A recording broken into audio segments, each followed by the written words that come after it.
wants to get a flat tire, but everybody should be prepared for how to fix a flat tire. So today, we're going to show you in just a few simple steps how to change a flat tire so you can be back on the road, whether it's in a race or training with your friends. Seamus is here to show us how to change a tube in this tri-bike. First, I got the bike up on the stand.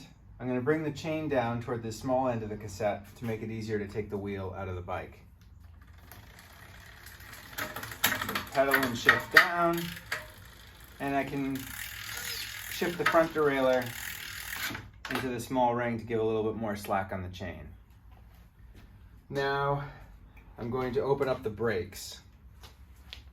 I do that by pinching the brake pads together and pulling the brake cable out.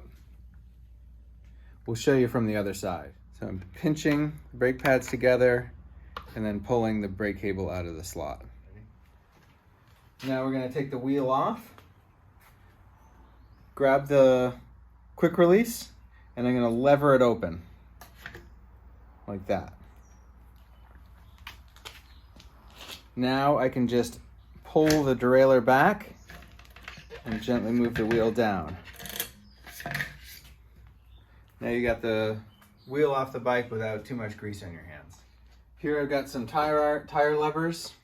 These are normal plastic ones. This is a downhill tire lever. It has a steel insert in it to make it stronger for harder cased tires like downhill tires. This tire is still holding air, so the first thing I have to do is take all the air out of it. If you get a flat tire, this probably won't be a step you'll need to do.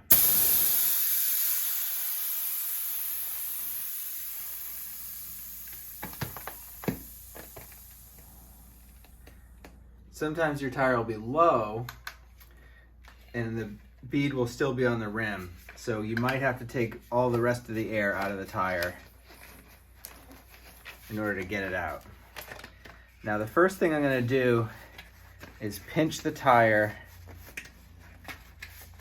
so that the bead goes toward the center of the rim. This is going to make the next step with the tire levers a lot easier. Tires in the beads are in the center of the rim. There's a little bit of more slack between the rim and the tire. So now I can put the tire lever inside. I want to just hook one side of the tire. This is where it can get tricky. I don't want to grab both sides of the tire. So there, I got one tire iron in. If this weren't a deep dish wheel, I might be able to hook this onto a spoke, but with these deep dish carbon wheels, that's usually not very likely. And now I can go in and grab a second tire lever in and peel that out. Now I can work the tires levers against each other and slide the lever down the rim and then go all the way around. And now the bead is outside the rim on one side, but still inside the rim on the other. Sometimes, if it's a particularly tight tire, I might have to go and then flip the bead on this side, but it's usually easier to try to stretch it over that same side that you went on.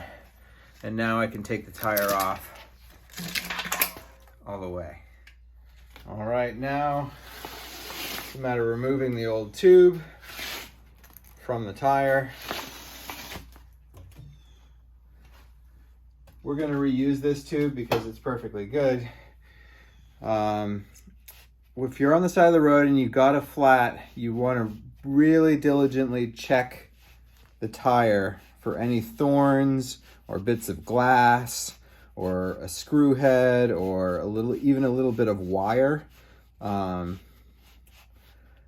those things can cause a puncture, and if you leave them in the tire, it's just going to puncture the new tube. And then you're walking.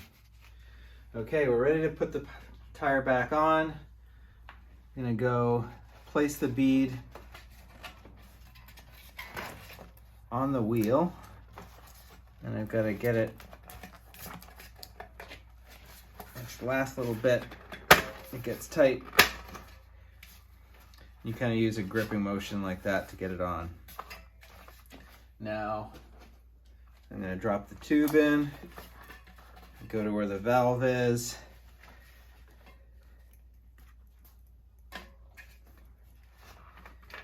Place the valve through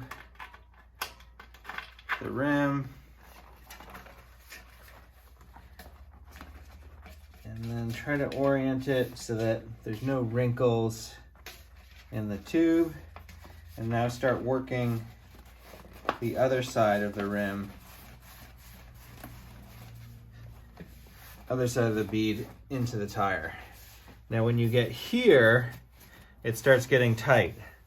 So you want to come back, make sure you're seated all the way in, try to pull any bit of slack in the tire, and now try to use this part of your hand to roll the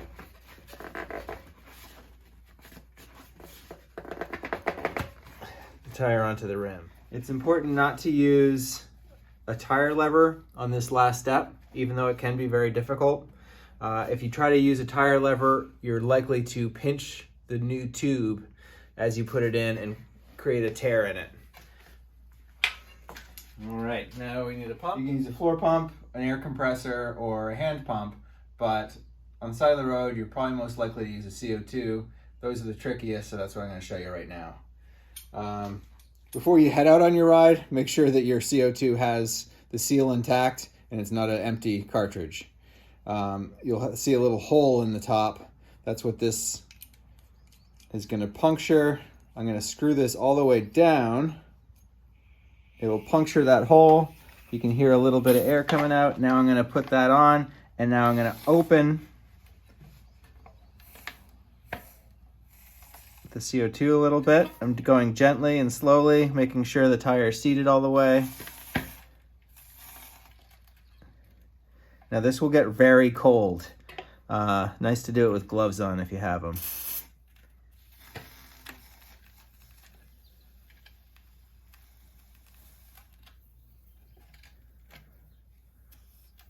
And there we go. So take the head off by pulling straight down, and then make sure to tighten this pretty quickly.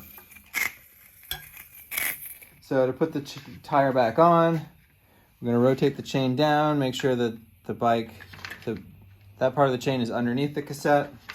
Pull the derailleur back, line it up with the smallest cogs, and then pull the wheel up and in. Make sure it's firmly into the dropouts, and then adjust the quick release so that it's a very firm closure to get it closed. Connect the brake back up.